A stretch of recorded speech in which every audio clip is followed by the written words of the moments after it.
ayun oh, guys. Nag-practice daw siya mag-taekwondo. Yung mga naririnig nyo na no, na maingay, bali ano yan, mga nagpa-practice magmotor, ano po? Oh. Ayan, videoan ko daw siya pagsipa niya kung gaano kataas. Kaya sasali daw siya sa taekwondo. Ayan.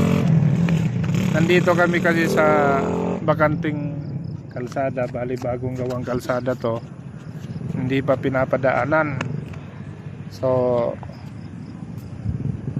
baganting lote rin to sa likod ko. Ayan. Nakatunayan daming baka naka ano dito napakain na baka. Yun nga pala yung area na to, bali bagong gawang kalsada na hindi pa pinapadaanan. Kaya sa hapon yung mga nagpa-practice ng pagmotor, dito sila dito.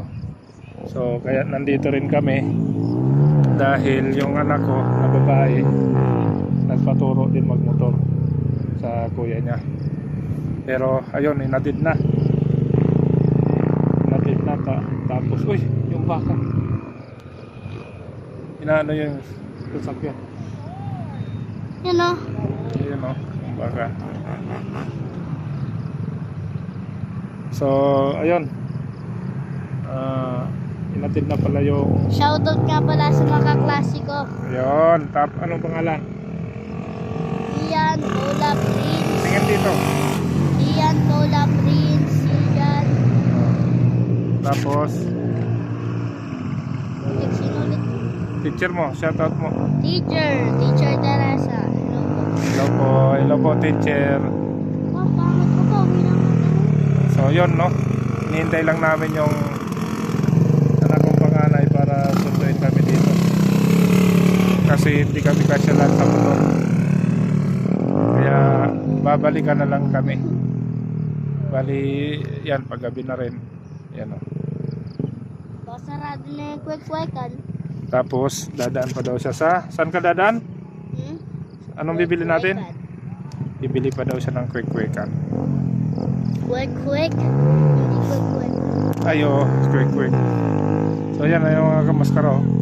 Guys, oh, ang dami nagpa-practice dito magmotor sa area to. Maganda nga naman practice ang gawa ng... Ayaw mo yung lapis ba?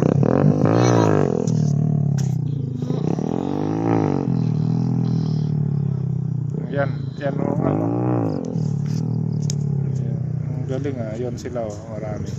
Tapos yung iba mga nagja-jogging din. Yan. So yun guys, shout out. Paalam ka na anak. Ingat. Ging. Geng. Bye bye.